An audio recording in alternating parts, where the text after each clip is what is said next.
সুপ্রিয় দর্শক মন্ডলী, সবাইকে শুভেচ্ছা। বাংলাদেশে নানা তথ্য তৈরি হচ্ছে বারবার। তথ্যের মূল বিষয়টা হচ্ছে আমাদের মুক্তিযুদ্ধকে অপমান করা, নানাভাবে ছোট করা। সর্বশেষ সরকারের উপদেষ্টা মাহফুজ, যারা তাকে মাস্টার মাইন্ড শোনা না কিছু বলে, তিনি সর্বশেষ গতকাল একটা ফেসবুকে তিনি স্ট্যাটাস দিয়ে দিয়ে বিপ্লব করেন। এই বিপ্লবে আমাদের মুক্তিযুদ্ধকে ভারতীয় ষড়যন্ত্র হিসেবে উল্লেখ করেছেন। এর প্রটেস্ট হিসেবে আমরা একজন বীর মুক্তিযোদ্ধাকে আমাদের এখানে আজ এনেছি। উনি ওমর সেলিম শের। তার কথা শুনতে চাইবো। সেলিম ভাই, আপনাকে হ্যাঁ, শুভেচ্ছা। ওকে, শুভেচ্ছা ফজল বাড়ি। কেমন আছেন? এই তো, আমার ভাই, যুদ্ধ আহ, করলেন, দেশটা আমাদের জন্য স্বাধীন করলেন। কিন্তু দেশটা আপনাদের আমরা হারিয়ে ফেলেছি। আপনাদের প্রজন্মের সবচেয়ে বড় অহংকার এবং আমাদের আক্ষেপ, আমরা যুদ্ধ করতে পারিনি।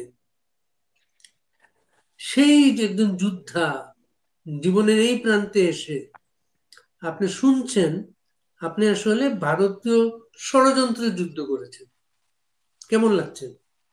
না, এটা লাগছে মানে কি, আমি তো যথেষ্ট শকড হয়ে গেছিলাম প্রথমে ওটা পড়ে। তারপরে যে একটা ভিডিও দেখলাম একজনের, সেখানে যে সে অ্যানালিসিসটা করেছে খুব ভালো। মেয়েটার নামটা কি, নেহা বোধহয়। তো ওটা পুরো ভিডিওটা দেখে যা বুঝলাম যে এই ছেলে কেন, ছেলের বাপ দাদা কেউরই কোনো ধারণা নাই মুক্তিযুদ্ধ কি, মুক্তিযুদ্ধ কেন হয়েছিল, বঙ্গবন্ধুর এত বছরের সংগ্রাম বৃথা তো না। এটা ভারত, ভারত তো আমাদের সহযোগী। ভারত তো আমাদেরকে, এটা ভারতের ষড়যন্ত্র না। এটা বাংলাদেশের ঔপনিবেশিক অবস্থায় রেখেছিল পশ্চিম পাকিস্তান। তারা অর্থনৈতিক ভাবে আমাদেরকে নিষ্পেষণ করেছে, অর্থনৈতিক ভাবে আমাদেরকে শোষণ করেছে। আমরা আমরা অর্জন করতাম 56% অফ দ্য জিডিপি, তার পুরো ভাগটাই চলে যেত ইসলামাবাদ, করাচি, রাওয়ালপিন্ডিতে। বাংলাদেশের টাকায় ইসলামাবাদ তৈরি হয়েছে। তো মুক্তিযুদ্ধের একটা পটভূমি ছিল। এবং বঙ্গবন্ধুর যে আদর্শ, যে 1950 সাল থেকে যে উনি যুদ্ধ করেছেন, আমার তো 75 বছর বয়স। 71 সালে এসে যে এটা কালমিনেশন হয়েছে, মানে এটা যে পরিসমাপ্তি হয়েছে, কারণ এটা মুক্তিযুদ্ধের মতো 7ই মার্চই আসলে আমাদের যুদ্ধ ঘোষণা হয়ে গেছে। কারণ এই ছেলে মাহফুজ আলম নিজেকে অনেক মেটিকুলাস ডিজাইনের মাস্টার মাইন্ড বলছে, কিন্তু তার কোনো ধারণাই নাই, তার বাপও নাই, মারও নাই, এবং তার দাদারও আছে কিনা আমার সন্দেহ। তারা সম্পূর্ণটা জামাতি একটা আগ্রাসন। জামাতরা যে কোনোদিনও বাংলাদেশ মেনে নেয়নি। তারা সবসময় টু নেশন থিওরিতে বিশ্বাস করতো, এখনো করে। জামাত মানে কিন্তু ইসলাম না, এটাও একটা বুঝতে হবে।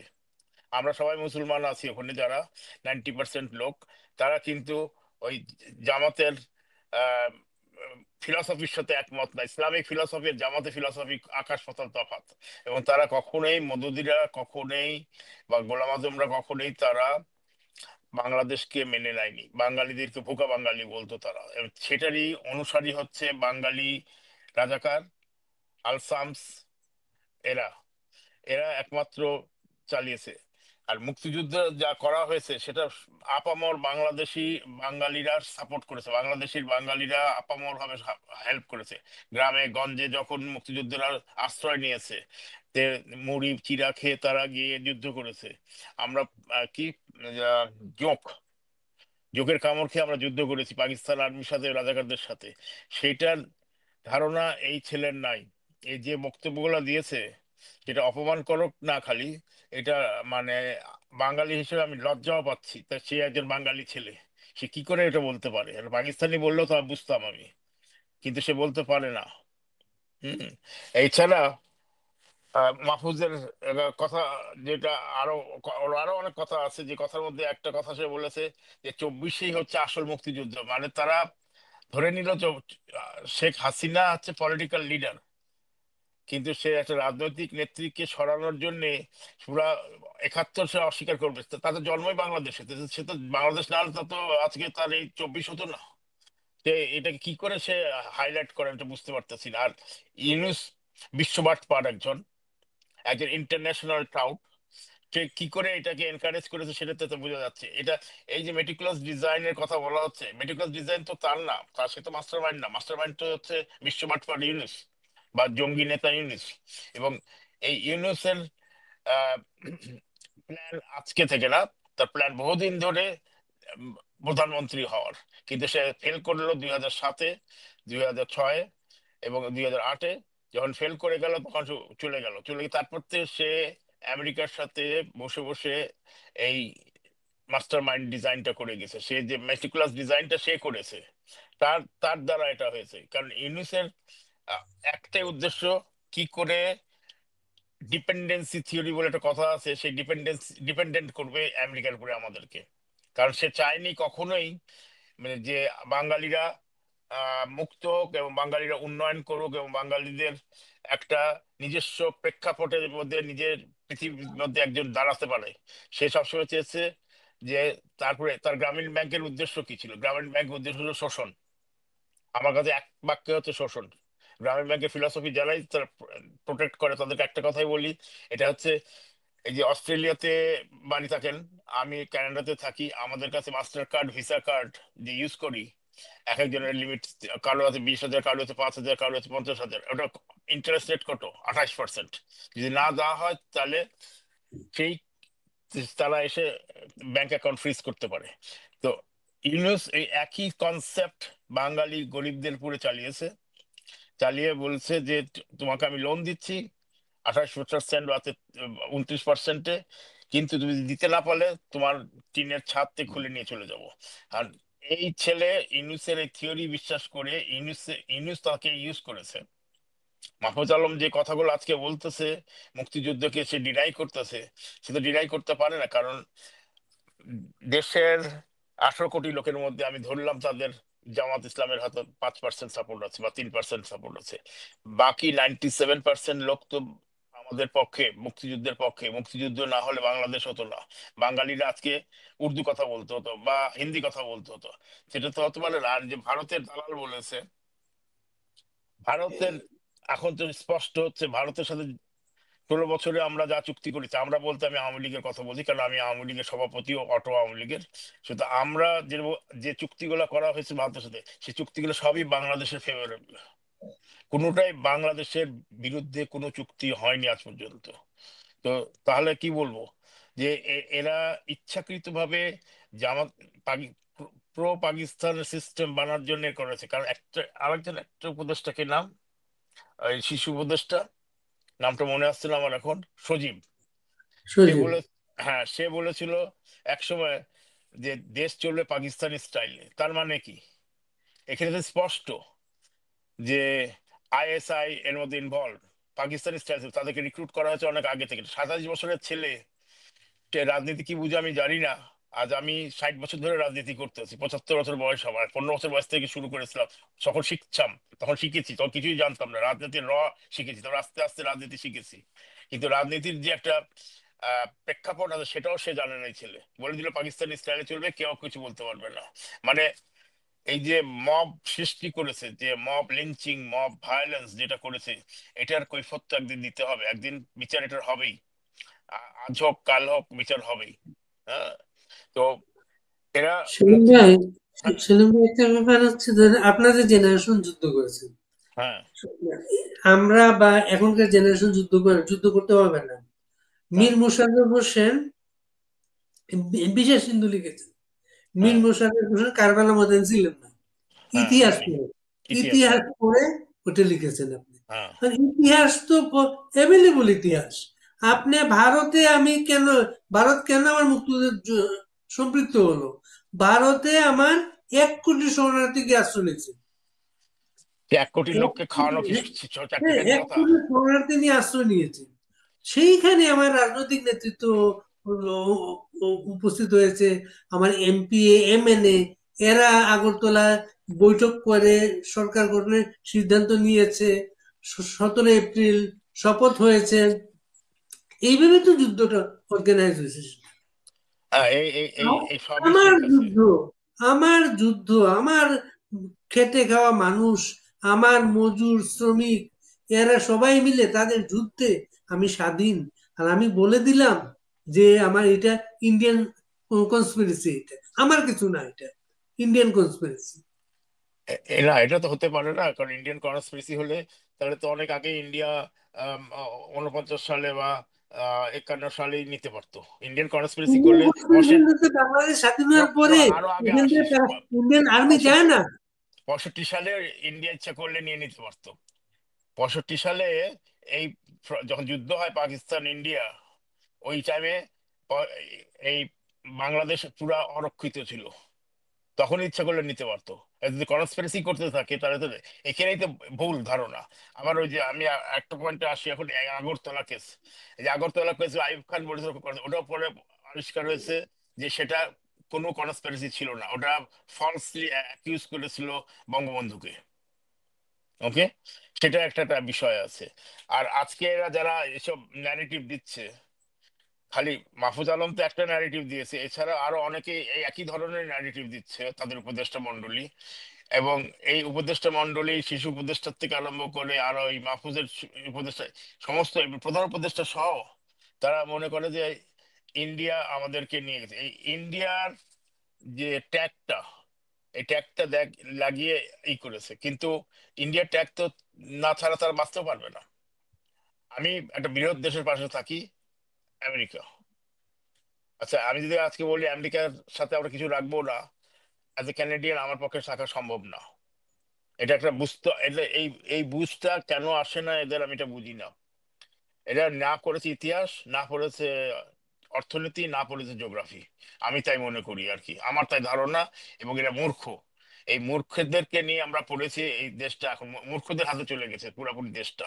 ইউনুস সহ মূর্খ, ইউনুস পিএইচডি করুক, নোবেল প্রাইজ পাক, যাই পাক, আমি বলবো সেও মূর্খ। কারণ যে মূর্খদের নেতা হয়, যে জঙ্গিদের নেতা হয়, সে সবচেয়ে বড় মূর্খ হয়। আমার ধারণা এবং এটা। আজকে আজকে তারা আবার স্বীকার করলো, আগে তো অমুক অমুক স্বীকার করেছে, এখানে হ্যাঁ, অফিসিয়ালি স্বীকার করলো এই আন্দোলনটা তাদের ছিল, এই কোটা আন্দোলন ছিল না এটা। না, এটা কোটা আন্দোলন ছিল না, এটা হুম, বৈষম্য বিরোধী আন্দোলন ছিল না, এটা হুম। ছিল প্রি প্ল্যান্ড মেটিকুলাস ডিজাইন আন্দোলন। এই আন্দোলন শুরু করেছিল পারতপক্ষে শর্ট টার্মে, যেটা বলবো আমি, 2020 সাল থেকে। 2020 সাল থেকে প্রোগ্রাম হয়েছিল 2022 সালের জুন মাসে। তখনকার সেক্রেটারি ছিল বোধহয় বড়ুয়া। আমি তাকে একটা চিঠি দিয়েছিলাম যে নেত্রীকে জানাও যে এরকম কনস্পিরেসি হচ্ছে, নুরুল হক সহ গণস্বাস্থ্য কেন্দ্রে দেখা করতেছে ডক্টর ইউনূস। ডক্টর ইউনূস সম্পর্কে তাকে অনেকবার ওয়ার্নিং দেওয়া হয়েছিল, আমি অন রেকর্ড বলতেছি।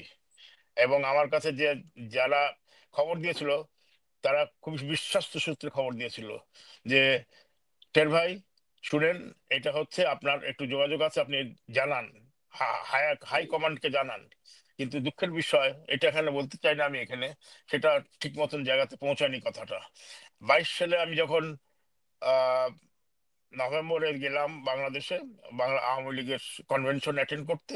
আমি আওয়ামী লীগের একটা ভিডিও আছে, ও ভিডিওতে আমি বলেছিলাম ছেলেদেরকে এখানে যে কনস্পিরেসিটা চলতেছে সেটার ব্যাপারে সবাইকে সাবধান থাকতে হবে, কিন্তু তখন কেউ ভ্রুক্ষেপ করে নাই। এবং আমার বন্ধু ওবায়দুল কাদেরও ভ্রুক্ষেপ করে নাই।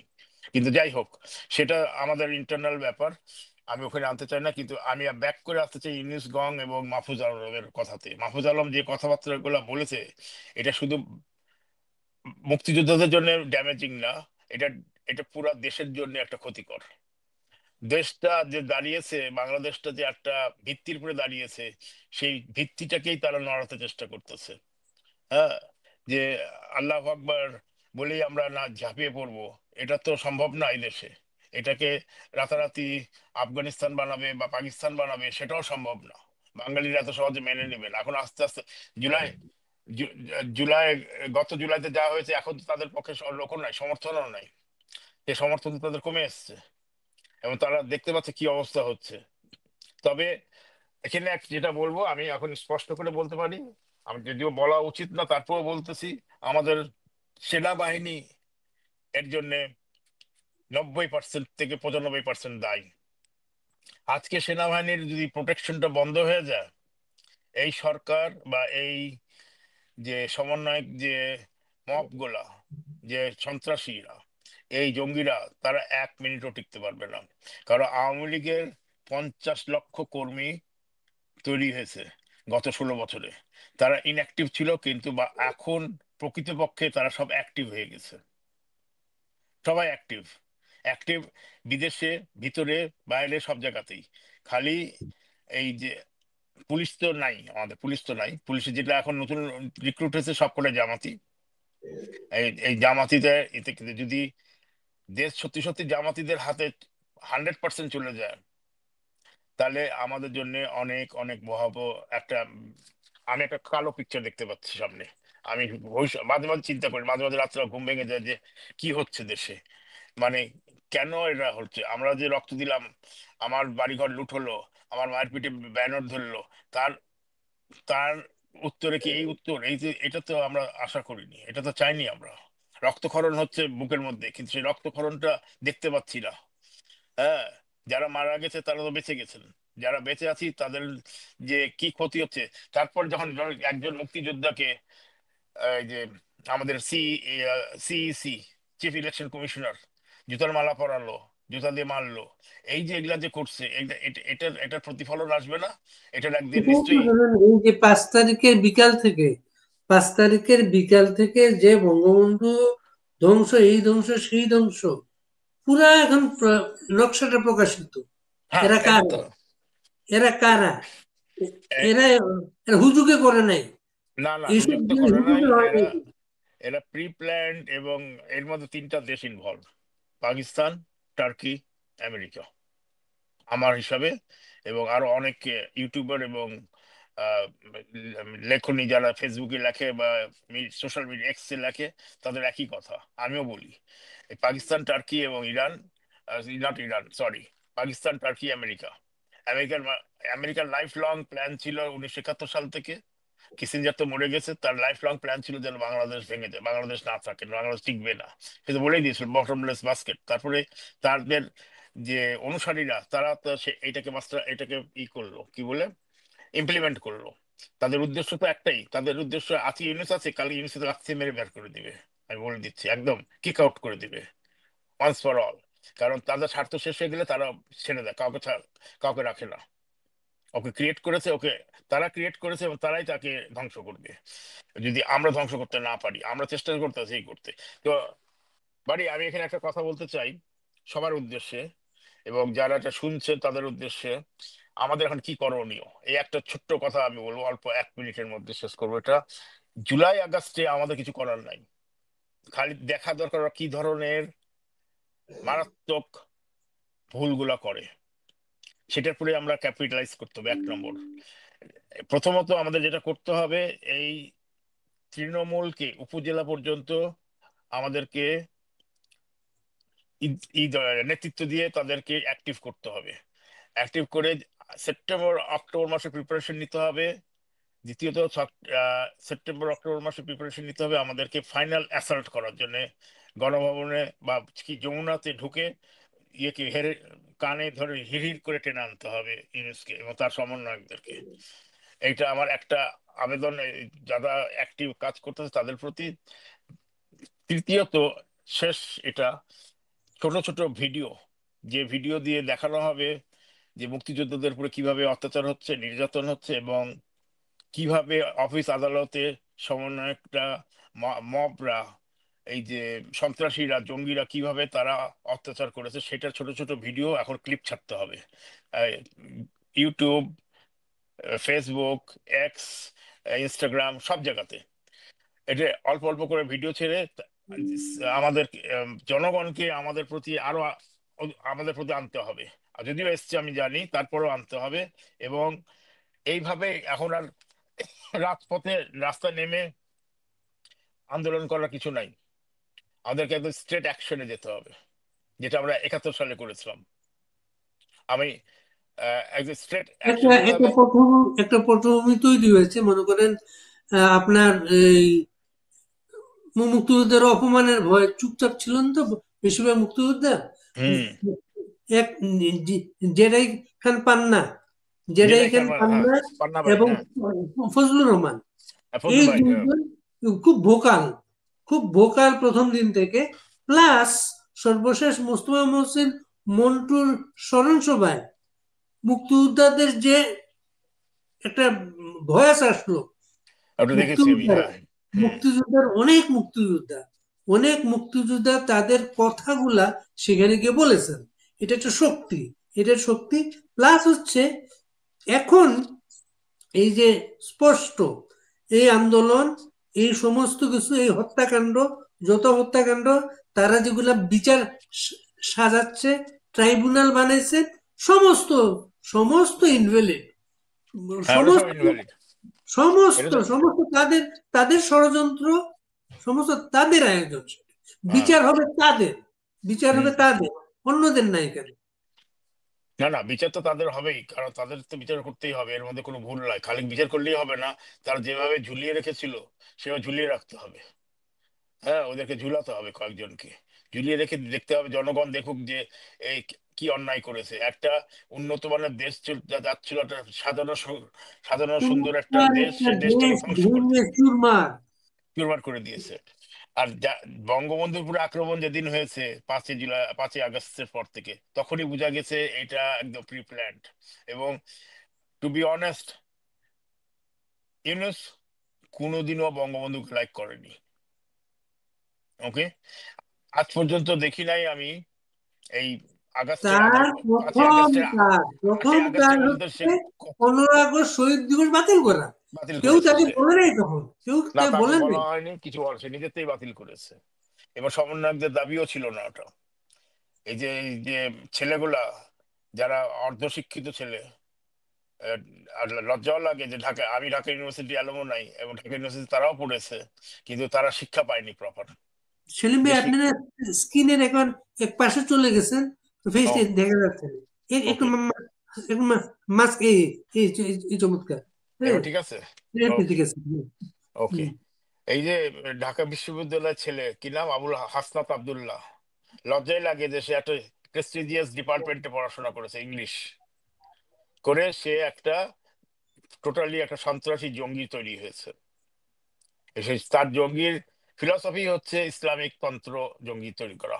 ইসলামিক তন্ত্র তো আচ্ছা, আমি সবসময় এই চন্ডী। সুযোগে আপনি হাসনাত আব্দুল্লাহর কথা আপনি আনলেন তো, আমি একটু বলি। আমাকে কয়েকদিন আগে না একটা ছেলে আমার সাথে কন্ট্যাক্ট করেছে, এবং এটা বেশ বয়স্ক এখন। হুম। 2007-এ, 2007-এ যখন 1/11 হয়, 1/11-এর সময় গোয়েন্দা সংস্থার লোকেরা তাকে রিক্রুট করতে চাইছিল তাদের পক্ষে কাজ করার জন্য। তখন তারা তাকে কি একটা পানীয় পানীয় খেতে দিচ্ছিল তার। হ্যাঁ, তার তখন ওইটা আমাকে এসে বলতে, হাসানাত আব্দুল্লাহর আচরণকে উল্লেখ করে, যে আমার ওকে দেখে মনে হয় আমাকে যারা রিক্রুট করতে চাইছিল, আমাকে যারা যা খেতে দিয়েছিল, এদেরকেও তা খাওয়ানো হয়েছে কিনা, এই যে আচার হতে আচরণ। হতে পারে, কারণ আচার আচরণ। আমাদের মানে গোয়েন্দা সংস্থা, এনএসআই বাদে বাকিরা তো সবাই হয়ে গেছে, কি বলে, আহ, এদের এদের দ্বারা প্রভাবিত হয়ে গেছে, এবং এদেরই লোক এরা সব এখন। এটা হতে পারে, এটা সম্ভব, এবং অসম্ভব কিছু না। এরা, এরা তাদের রিক্রুট, এদের কাজ হয়েছে। এখন হুম। তাদের সাথে আবার বিরোধ তৈরি হয়ে গেছে, না, আর্মির সাথে বিরুদ্ধে তো। বিরোধ তৈরি হয়ে গেছে। কিন্তু আর্মি, আমার মুক্তিযুদ্ধের আর্মি, আমার সেনাবাহিনী প্রধান 5 তারিখের বক্তৃতার মূল ভয়েসটা ছিল তার উপর আস্থা রাখার জন্য। তিনি হ্যাঁ, সেটা বারবার তো বলতেন, আমার উপর আস্থা ঠিক। রাখেন। শুধু হ্যাঁ, খালি আমাদেরকে বিট্রে করে নাই, সে নেত্রীকেও বলেছে, নেত্রী বলেছে আপনি যান, আমি সব টেক কেয়ার করবো। এটা যদি সত্যি হয়ে থাকে, এই কথা যদি বলে থাকে সে, এটা তো সাবেক স্বরাষ্ট্রমন্ত্রী আসাদুজ্জামান কামাল হ্যাঁ, অন রেকর্ড ইন্টারভিউ দিয়ে বলেছেন, ইন্টারভিউ দিয়ে বলেছে ইন্টারভিউ যে, দিয়ে বলেছেন সেনাবাহিনী প্রধান বিট্রে করেছেন। উনি হ্যাঁ, সেনাবাহিনী প্রধান স্বরাষ্ট্রমন্ত্রীকে বলেছেন, আমি তো বলতেছি, আমরা আমরা আমরা সমস্ত কিছু করছি, আপনি কিছু করা লাগবে না, ওরা ওরা টেক কেয়ার করবে, কিন্তু টেক কেয়ার তো ওরা করছে না সবকিছু তারা। করবে। না, এবং আমি সেই সেই স্বরাষ্ট্রমন্ত্রী বলতেছেন আজকে ইন্টারভিউ বলছেন তাদের সাথে বিট্রে করা হয়েছে। না, বিট্রে তো করেছেই, কারণ এটা প্রথম দিনই বোঝা গেছে সে বিট্রে করেছে। কারণ প্রথম দিন যখন সে মামুনুল হককে নিয়ে আসলো, প্রথম দিন সেকেন্ড ডেতে যে প্রধানমন্ত্রী চলে যাওয়ার পরে সে তার, আমি তার টিভিতে যখন দেখলাম মামুনুল হক জামাতি এদেরকে দেখলাম, তখনই বুঝে গেছি যে এই লোক তো সুবিধার লোক না। কারণ এখন পর্যন্ত কোনো অ্যাকশন আমি পাইনি এই সেনা প্রধানের যা বলবে আমাদের পক্ষে সে কাজ করেছে, একটা পর্যন্ত উদাহরণ আমি এখন পর্যন্ত পাইনি। ইয়া শুধু ভাই, একটাই। সেলিম ভাই, একটা হ্যাঁ। ইনফরমেশন করি। হ্যাঁ। পুলিশ হেডকোয়ার্টারে একটা বিশাল একটা জায়ান্ট স্ক্রিন আছে।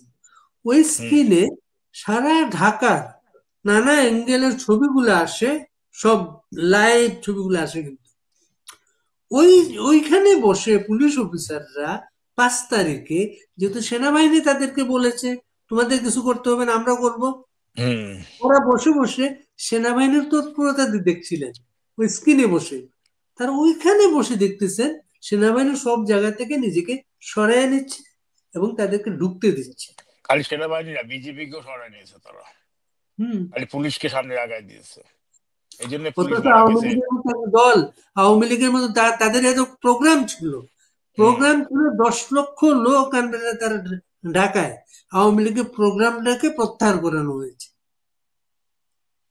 না কিন্তু ওই সময় যেটা আওয়ামী লীগের ভুল ছিল, ভুল তো ছিল, ভুল না থাকলে তো আর এইটা হতো না। ওটা প্রথম দিনেই এটা একটা নিপট ইন দ্য বাট করা যেত, কিন্তু সেটা হয়নি। যাই হোক, সেটা এখন আর রেট্রোস্পেক্টে ওটা বলে আমাদের লাভ নাই।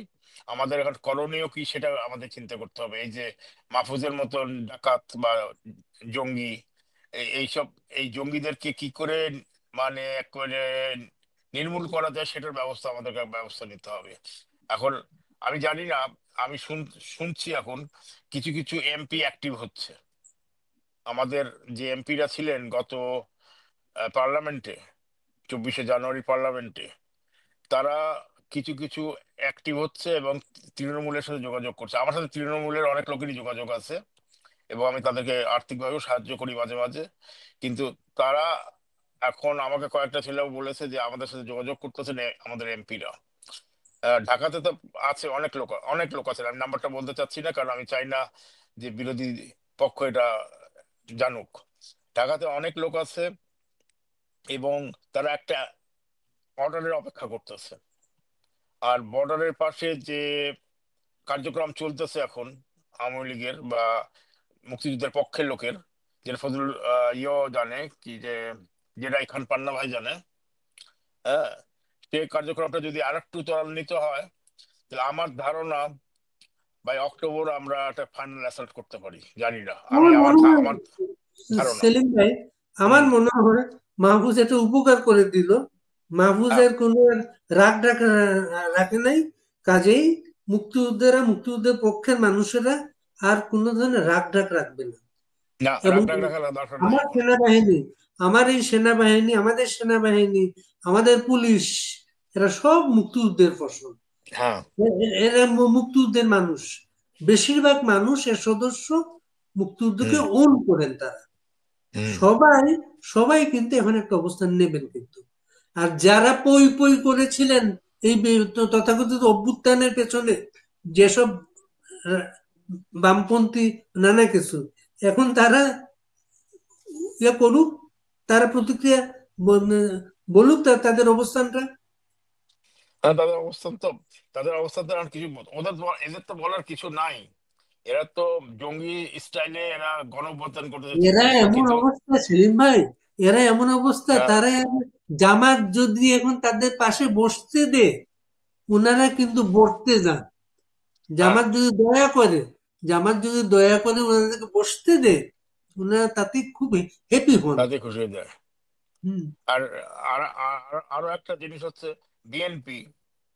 বিএনপি থেকে আমি সবসময় সারা জীবন বলেছি বেসিক্যালি নো পার্টি, এটা একটা ক্লাব। এবং তার তার প্রমাণ এখন দেখা যাচ্ছে তারা নিজেদের পার্টিকে কন্ট্রোল করতে পারে না, তাদের না, ছাত্রদল এখন যে তারা কাজ করছে। কন্ট্রোল করতে পারছে, শুধু এটা না তো, আওয়ামী লীগকে তারা মাইনাস করেছে। এখন তারা বিভিন্ন হ্যাঁ। জায়গা থেকে সমস্ত জায়গাতে বিএনপি কে মাইনাস করছে। এর জন্য পরশুদিন হঠাৎ করে জামাতের আমির বলেছেন দেশে যে পরিস্থিতি, এটা ইলেকশনের কোনো পরিস্থিতি না। হ্যাঁ, এই জাওয়াদ আমিরের কথা বলেছে, এই এটা ইলেকশন দেখেছি হতে আমি। পারে না। এইভাবে তারা কিন্তু বিএনপিকেও ম্যানেজ করছে, কিন্তু তো বিএনপি বিএনপি মাইনাস করে, এটা তো বোধোদয় ইউনূসের হোক। আর আর আর একটা মেটিকুলাস ডিজাইন, যে ইলেকশনের মূলাটা সামনে দিয়েছে, দিয়ে সে এগিয়ে যাচ্ছে। কোন ইলেকশন টিলেকশন হবে না, আমার কথা ধরে টেক ইট ফ্রম মি, যা ধরে নাও আমার এটা ইলেকশন কোনো কিছু হবে না। সে তার প্ল্যান মাফিক সে 29 সাল পর্যন্ত থাকবে, পারলে 41 সাল পর্যন্ত সে থাকবে, এটা তার plan. Thank okay. You Omar ভাই। আপনি হ্যাঁ, আপনার এই আমরা শেষ করব। আপনি হ্যাঁ, আপনার আপনার সহকর্মীদের উদ্দেশ্যে, আপনার যারা সহকর্মী মুক্তিযোদ্ধা, আপনার অনুসারীদের উদ্দেশ্যে, আপনার যদি কোনো আওয়াজ থাকে, কোনো না, আহ্বান এ- থাকে, আপনি বলতে পারেন সেটা।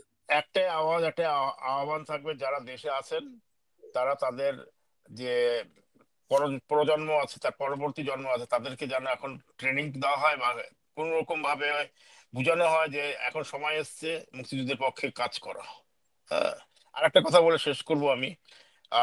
বিটিটিএফ, বাংলাদেশ থিঙ্ক ট্যাঙ্ক ফোরামে অনেক কাজ করতেছে behind the scene, video, booklet, অনেক কিছু তৈরি করা হচ্ছে, এবং ইন্টেলেকচুয়াল কাজ হচ্ছে, এবং অর্থনীতির উপরে অনেক ভালো ভালো কাজ হয়েছে আমাদের ওখানে। অর্থনীতি আমি আর একদিন একটা শো করব আপনার সাথে, তখন একটা আমরা অর্থনীতি নিয়ে আলাপ করব। হ্যাঁ। এছাড়া আমি যেটা বলবো, এই মুহূর্তে আমাদেরকে ওয়েট অ্যান্ড সি গেম করতে হবে, এবং নেত্রীর নির্দেশনার জন্য অপেক্ষা করতে হবে। কারণ বঙ্গবন্ধু ওয়েট করেই 71 সালের ইয়েতে এসছিলেন, পর্যায়ে এসছিলেন। সুতরাং আমাদেরকে ওটাই করতে হবে। এরা যত ভুল করবে তত আমাদের জন্য মঙ্গল হবে, এবং মুক্তিযোদ্ধাদের জন্য মঙ্গল হবে। আমার ধন্যবাদ। বিশ্বাস, সেলিম ভাই, হ্যাঁ, একটা অবস্থান হবে। এই এই অনুষ্ঠানের মাধ্যমে আমরা আমাদের সিনিয়র বীর মুক্তিযোদ্ধা জেরেকেন পান্না হ্যাঁ, সবাইকে আহ্বান জানাচ্ছি, আপনারা একটা অবস্থান নেন। হ্যাঁ, আপনাদের পেছনে হ্যাঁ, বাংলাদেশ যাবে, বাংলাদেশ আপনাদের পেছনে দাঁড়াবে। হ্যাঁ, এটা আমারও আমাদের একই কথা।